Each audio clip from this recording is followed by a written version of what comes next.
देखिए, कांग्रेस की स्थापना से पहले भी बहुत सारी राजनीतिक संस्था की स्थापना हो चुकी है, तो उसी के बारे में आज हम लोग थोड़ा सा चर्चा करेंगे। उसके बाद अपने विषय वस्तु कांग्रेस की स्थापना और उदारवादी चरण के बारे में पढ़ेंगे।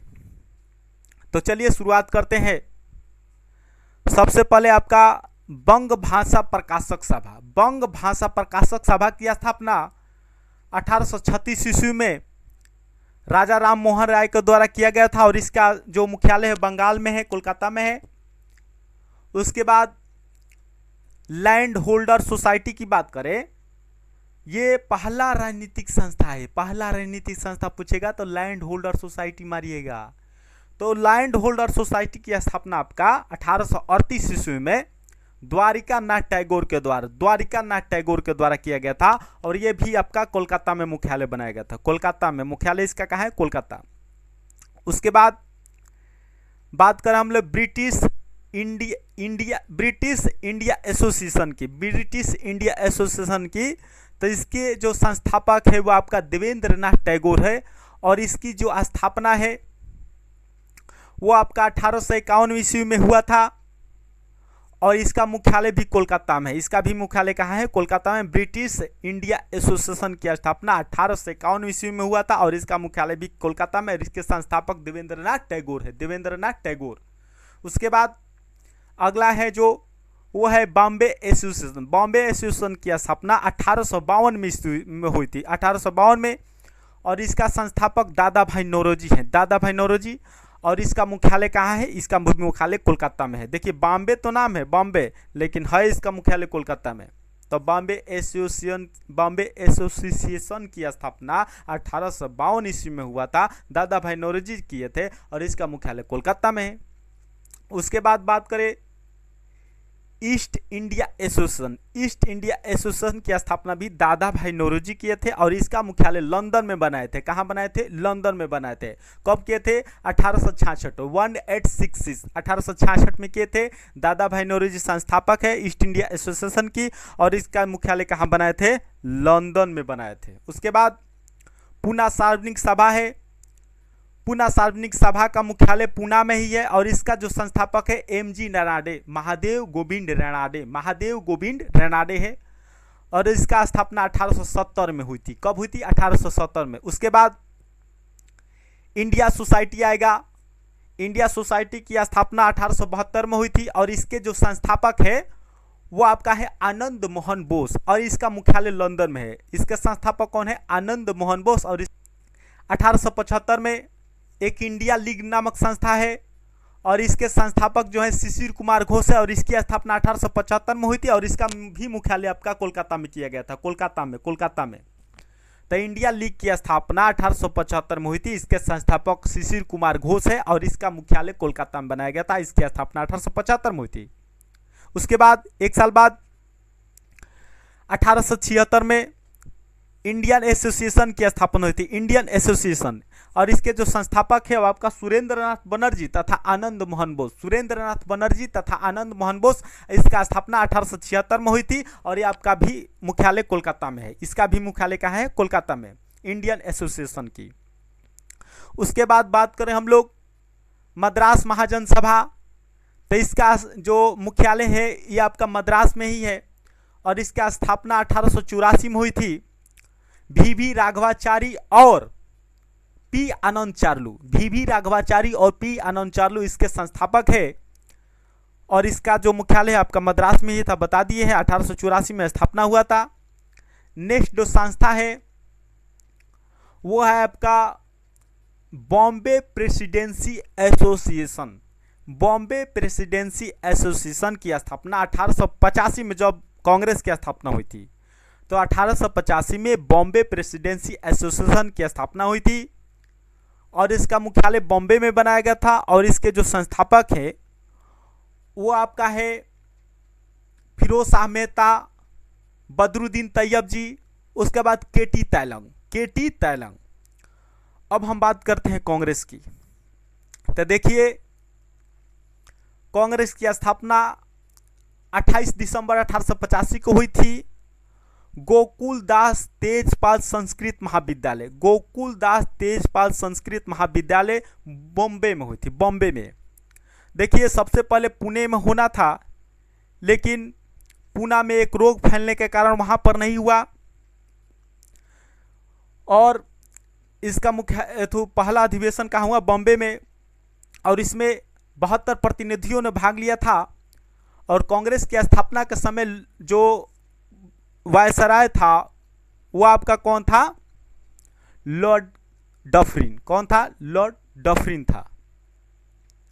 ये तमाम सारी जानकारियां है जो कांग्रेस के बारे में है। उसके बाद कांग्रेस को लेकर बहुत सारे नेताओं में मतभेद है, वो कांग्रेस को न जाने क्या से क्या बोलते हैं, उसी के बारे में थोड़ा देख लेते हैं। देखिए सबसे पहले लॉर्ड डफरिन बोलता है, और देखिए सबसे पहले एक मेन भूमिका है। देखिए कांग्रेस की स्थापना का संस्थापक किसे माना जाता है, तो वो आपका एलन एक्टोलियन ह्यूम को माना जाता है, जिसको हर्मिट ऑफ शिमला भी कहा जाता है।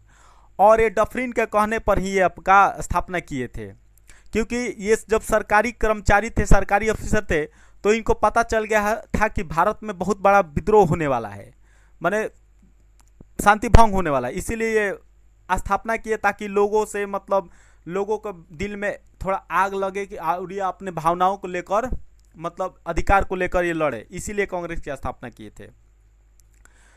तो एलन एक्टोलियन ह्यूम जो है, ए ओ ह्यूम, ये इसका संस्थापक है। और देखिए कांग्रेस का शाब्दिक अर्थ होता है लोगों का समूह, कांग्रेस का शाब्दिक अर्थ होता है लोगों का समूह।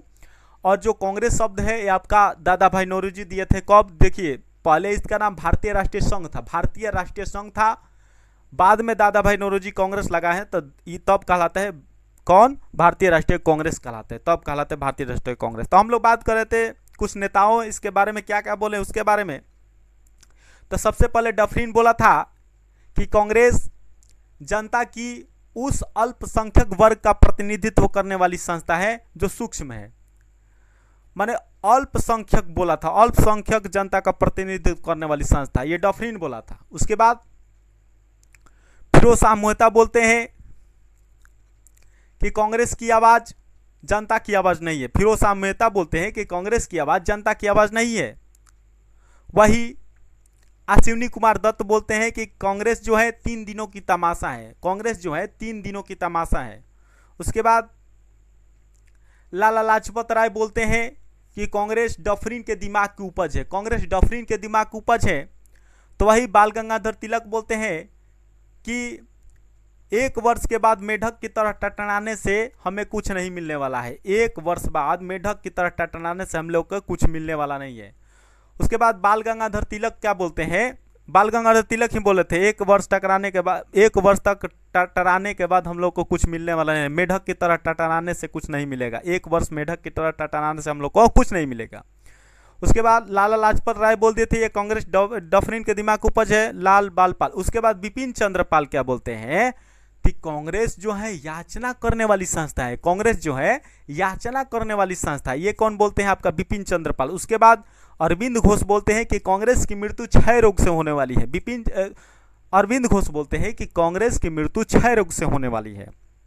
उसके बाद जीना बोलता है, मोहम्मद अली जीना, वो बोलता है कि कांग्रेस जो है माने 100 वर्ण जो भारतीय कांग्रेस जो है 100 वर्ण भारतीय फांसीवादी कांग्रेस, 100 वर्ण हिंदू या 100 वर्णीय भारतीय जो है फांसीवादी कांग्रेस, इस ये फांसीवादी कांग्रेस बोला था मोहम्मद अली जीना। उसके बाद बहुत सारे विद्वान जैसे कर्जन भी बोला था, कर्जन भी बहुत अच्छा नहीं बोला था कि कांग्रेस रूपी महल धड़फड़ा कर गिरने वाली है और मेरी इच्छा है कि इसके मृत्यु में सहायता करो, इसके मृत्यु में सहायता करो, लॉर्ड कर्जन बोलता है। यही सब तमाम बातें बोलता है सब नेता लोग। उसके बाद हम लोग बात करते हैं कांग्रेस की महत्वपूर्ण अधिवेशन जो है बहुत महत्वपूर्ण जो है उसी के बारे में थोड़ा सा चर्चा कर लेते हैं। देखिए सबसे पहले बात करते हैं हम लोग पहला अधिवेशन तो 1885 में हुआ था, बम्बई में हुआ था। WC बनर्जी इसके प्रथम अध्यक्ष है, WC बनर्जी प्रथम अध्यक्ष थे और इसमें सबसे ज़्यादा भाग लिए थे मुंबई से लोग, मुंबई महाराष्ट्र से लिए थे भाग लोग। उसके बाद दूसरा अधिवेशन 1886 में दादा भाई नौरोजी द्वारा कलकत्ता में किया गया था। दादा भाई नौरोजी द्वारा कलकत्ता पहला पारसी हुए थे। उसके बाद तीसरा अधिवेशन 1887 ईस्वी में प्रथम मुस्लिम अध्यक्ष था बदरुद्दीन तैयब जी, मद्रास में अधिवेशन हुआ था। उसके बाद 1888 में चौथा अधिवेशन जो हुआ था कांग्रेस का, वो जॉर्ज यूल कर रहा था, और जॉर्ज यूल कहाँ किया? इलाहाबाद में किया।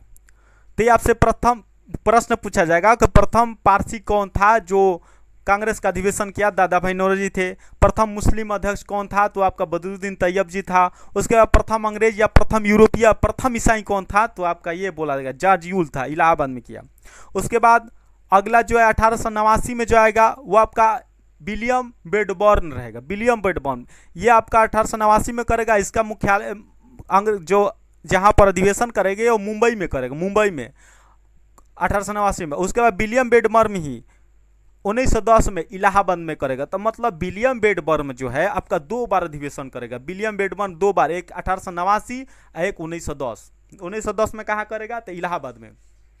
उसके बाद 1896 में रहीमतुल्ला सियानी द्वारा कलकत्ता में किया जाएगा, और इसका जो मेन पॉइंट है वो आपका वंदे मातरम इसमें गाया गया था। उसके बाद 1905 में गोपाल कृष्ण गोखले अध्यक्ष बनेंगे, और बनारस में किए, ये अधिवेशन आपका बनारस में होगा। उसके बाद 1906 में स्वराज, प्रथम बार स्वराज को उपयोग करेंगे आपका ये दादा भाई नौरोजी।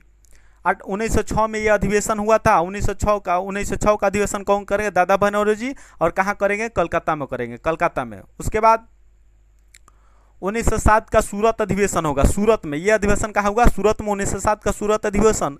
और इसमें गरम दल अर्थात नरम दल दोनों अलग अलग हो जाएंगे। गरम दल और नरम दल दोनों अलग अलग हो जाएंगे। तो नरम दल के नेता के बारे में बात करें हम तो सुरेंद्र नाथ बनर्जी हो जाएंगे, दादा भाई नौरोजी हो जाएगा। उसके बाद पी आनंद चार्लू हो जाएंगे।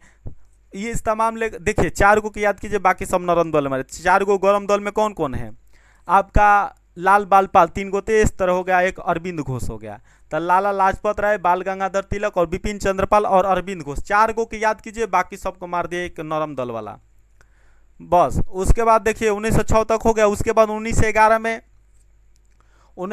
में आपका कौन आएंगे? पंडित बिशन नारायण धर। ये कोलकाता में अधिवेशन ये होगा 1911 का। और इसका मेन मोटो क्या रहेगा? तो जन गण मन याद रखिएगा, जन गण मन इसमें गाया गया 1911 का अधिवेशन में। उसके बाद 1912 का अधिवेशन बांकीपुर पटना में होता है, बांकीपुर पटना। 1912 में आर एन मधोलकर की अध्यक्षता में। उसके बाद 1916 में लखनऊ अधिवेशन हुआ था, और आरसी मजमूदार के द्वारा, और इसमें देखिए नरम दल और गरम दल फिर से एक हो गए थे 1916 का अधिवेशन लखनऊ में। और इसी अधिवेशन में देखिए राजकुमार शुक्ल आए थे गांधी जी से भेंट कर। सबसे पहले गांधी जी किस अधिवेशन में? तो 1901 अधिवेशन में आए थे, लेकिन कहेगा दक्षिण अफ्रीका से जब 1915 में आए थे तो किस अधिवेशन में भाग लिए थे? तो 1916 का लखनऊ अधिवेशन में भाग लिए थे। और उस समय भी मुस्लिम लीग का अधिवेशन लखनऊ में ही उस समय हो रहा था, मुस्लिम लीग वाला। उसके बाद हम लोग बात करें तो ये हो गया 1916। उसके बाद 1917 का जो अधिवेशन है आपका कोलकाता में ही हुआ था, और एनी बेसेंट इसके अध्यक्ष थे। प्रथम महिला अध्यक्ष कहेगा कांग्रेस अधिवेशन का तो वो आपका एनी बेसेंट है। अब भारतीय लगा गए तब सरोजनी नायडू। और 1933 में जाएगा तब नलिनी सेन गुप्ता आएगी, लेकिन सबसे पहले उसका करेंगे, लेकिन वो नहीं रहेंगे तब नलिनी सेन गुप्ता 1933 में। 3 गो महिला है, तो एक 1925 वाली करेंगे सरोजिनी नायडू कानपुर में, और उसके बाद 1933 चलेगा नलिनी सेन गुप्ता वाला। तो देखिए पहले बात कर ले तो 1917 के, तो 1917 वाला कांग्रेस का जो अधिवेशन है आपका कोलकाता में किया गया था, एनी बेसेंट अध्यक्ष किए थे। उसके बाद 1924 का जो अधिवेशन है वो आपका महात्मा गांधी जी अध्यक्ष बने थे इसमें, और ये कर्नाटक बेलगांव में हुआ था 1924 में। एकमात्र अध्यक्षता किए थे महात्मा गांधी 1924 वाला। उसके बाद 1925 में सरोजिनी नायडू करेगी, प्रथम भारतीय महिला अध्यक्ष पूछेगा कांग्रेस का तो आपका सरोजिनी नायडू हो जाएगी। 1925 कानपुर में अधिवेशन हुआ था, ये कानपुर में अधिवेशन हुआ था। उसके बाद 1928 में तो मोतीलाल नेहरू करेंगे कांग्रेस अधिवेशन, लेकिन 1929 वाला सबसे इंपॉर्टेंट है। देखिए लाइन कट गया, 1929 वाला हो गया। ये आपका जवाहरलाल नेहरू 1929 में कांग्रेस अधिवेशन करेंगे। और सबसे इम्पोर्टेंट है कहाँ, कांग्रेस का लाहौर अधिवेशन 1929 वाला, पंडित जवाहरलाल नेहरू इसकी अध्यक्षता करेंगे। और इसमें सबसे पहले क्या मांग किए गए जानते हैं? इसमें मांग क्या हुआ था ये बताइए हमको। 1929 का कांग्रेस के लाहौर अधिवेशन में क्या मांग हुआ था, ये हमको कमेंट करके बताइएगा। उसके बाद हम लोग बात करें 1931 वाला, तो 1931 वाला सरदार वल्लभ भाई पटेल किए थे। 1931 ईस्वी में कराची अधिवेशन हुआ था। 1931 में कराची अधिवेशन हुआ था और इसमें मौलिक अधिकार का भी मांग किया गया था, मौलिक अधिकार। उसके बाद जो प्रथम गांव में अधिवेशन हुआ था वो आपका फैजपुर अधिवेशन होता, 1937 का फैजपुर अधिवेशन। और वो अधिवेशन का अध्यक्षता किए थे आपका जवाहरलाल नेहरू 1937 का अध्यक्षता किए थे। उसके बाद 1938 का जो अधिवेशन है वो आपका सुभाष चंद्र बोस करते हैं। 1938 में सुभाष चंद्र बोस अध्यक्षता करते हैं हरिपुरा। उसके बाद 1939 का भी अधिवेशन सुभाष चंद्र बोस करते हैं तिरपुरी मध्य प्रदेश। उसके बाद हरिपुरा गुजरात में है। उसके बाद आपका 1940 ईस्वी में रामगढ़ का अधिवेशन मौलाना अबुल कलाम आजाद रामगढ़ अधिवेशन करते हैं। लगातार 6 वर्ष तक रहते हैं ये, 6 वर्ष। द्वितीय विश्व युद्ध उस समय चल रहा था, 1939 से 1945 तक द्वितीय विश्व युद्ध चल रहा था।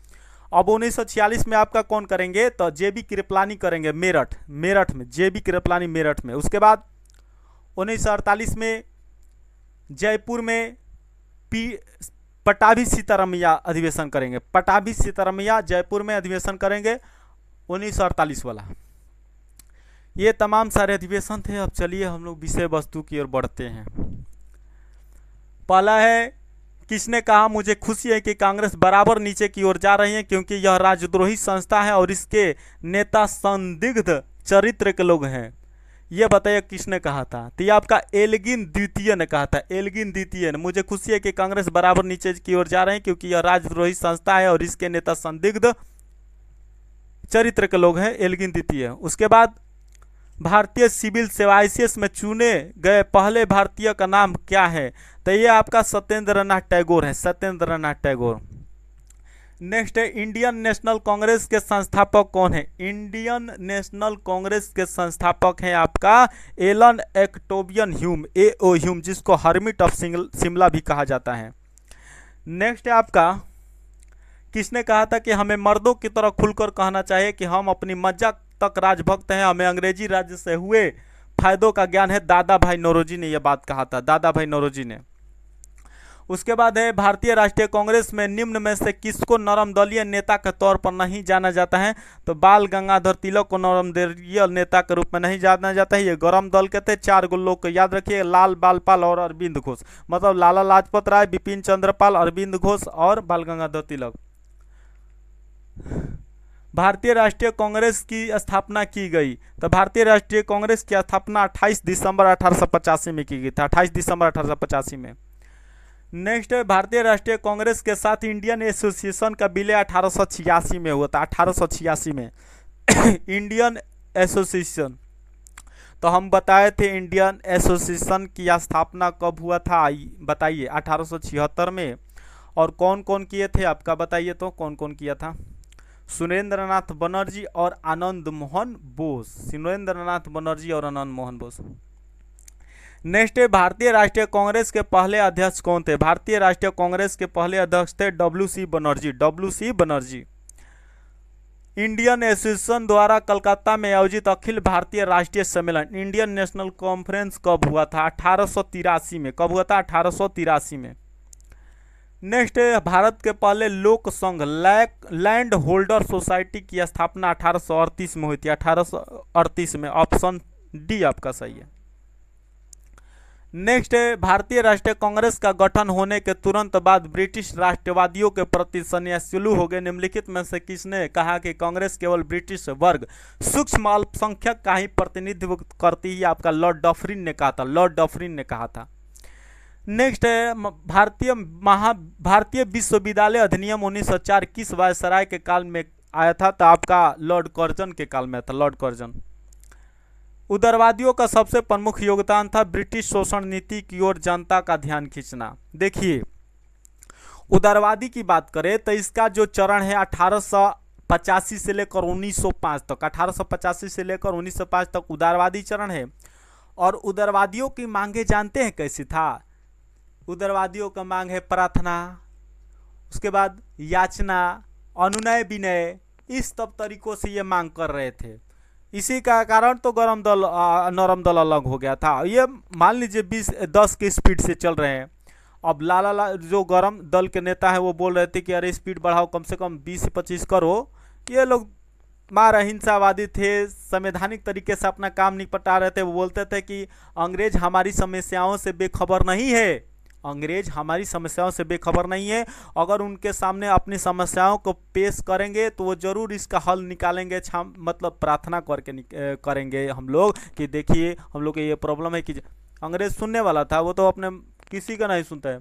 तो ब्रिटिश शोषण नीति की ओर जनता का ध्यान खींचना, ये उदारवादियों का सबसे प्रमुख योगदान था।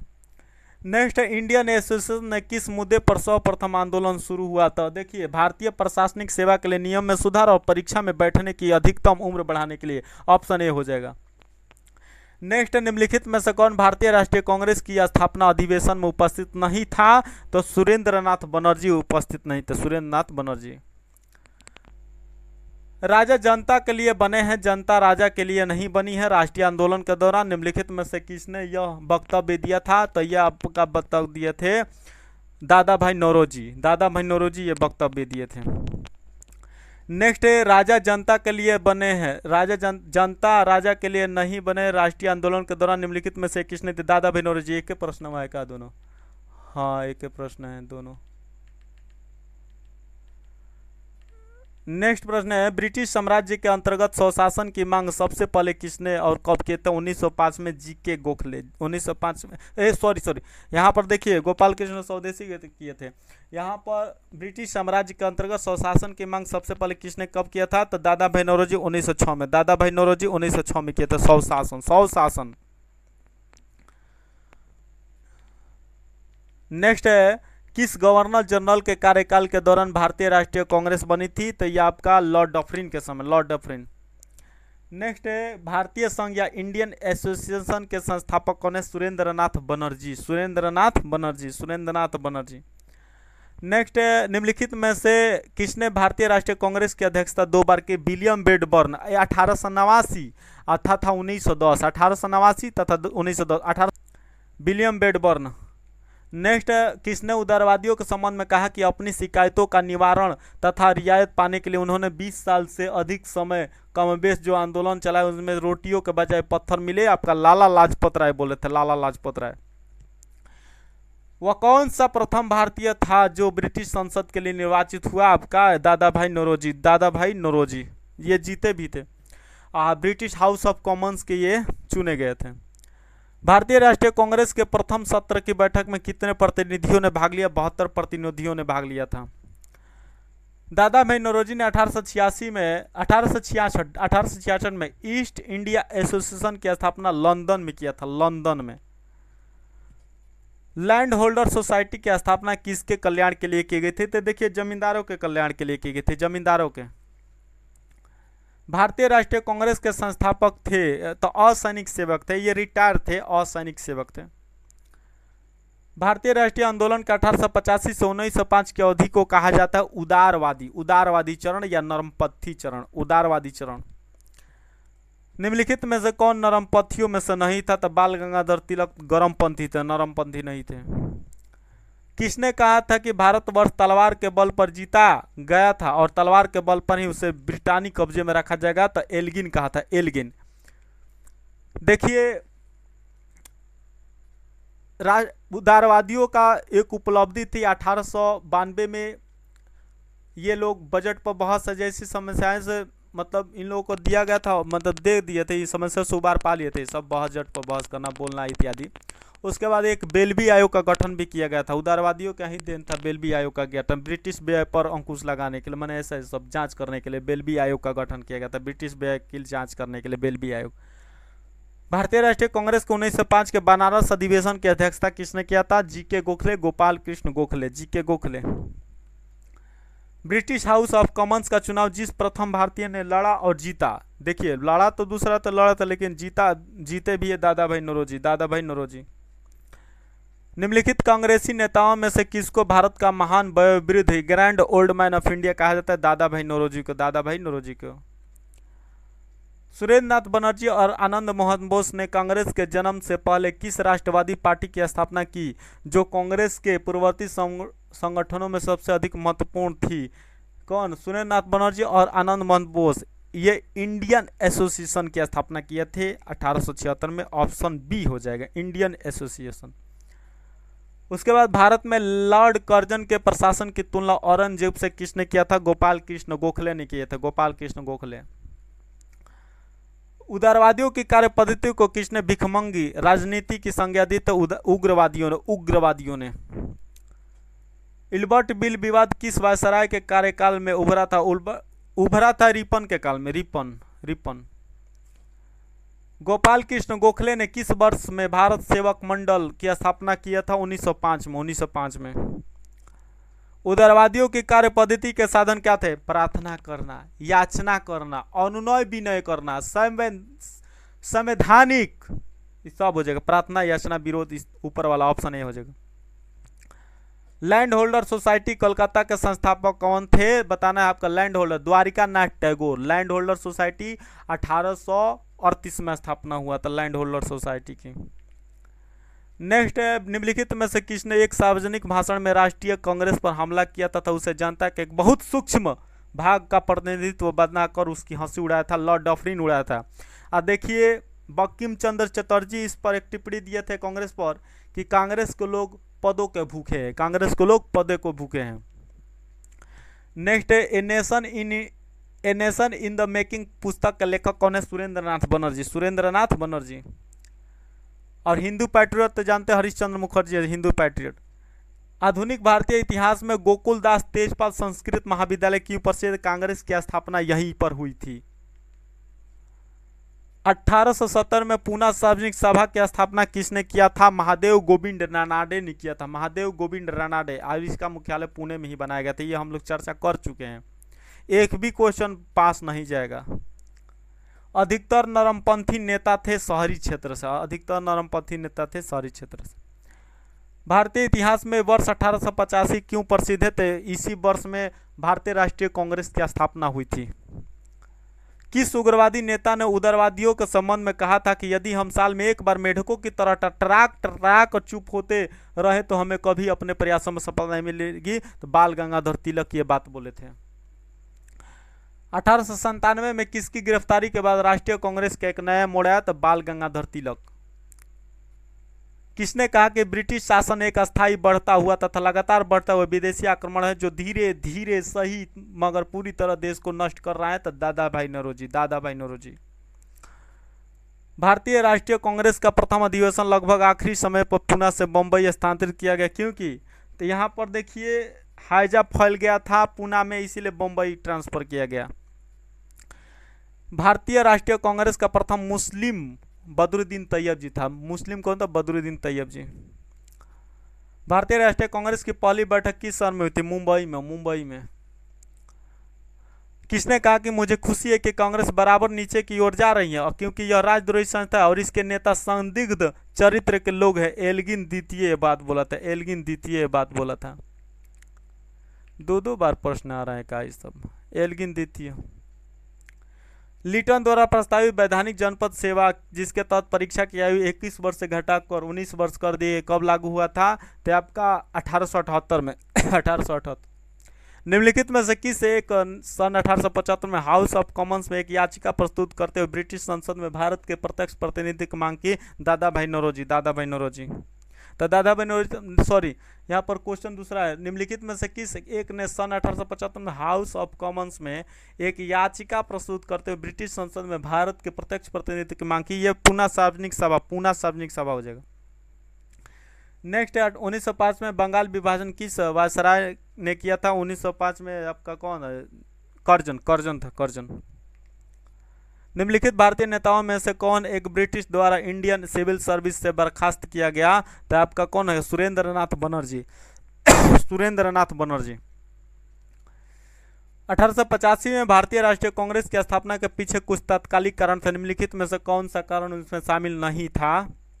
तो 1870 से 80 का द्वितीय आंग्ल अफगान युद्ध, ये आपका नहीं था, ऑप्शन बी हो जाएगा। निम्नलिखित में से किसने एक सार्वजनिक भाषण में राष्ट्रीय कांग्रेस पर हमला किया तथा उसे जनता के बहुत सूक्ष्म भाग का प्रतिनिधित्व बताकर उसका, ये डॉक्ट्रिन वाला बार बार क्यों आ रहा है? 1885 से 1905 के काल के भारतीय राष्ट्रीय आंदोलन में उदारवादी नेताओं का प्रभुत्व था। उसके आंदोलन का मुख्य ढंग क्या था? संवैधानिक आंदोलन। संवैधानिक आंदोलन, प्रार्थना करना, अनुनय विनय करना, विरोध करना, ये सब इनके हथियार थे।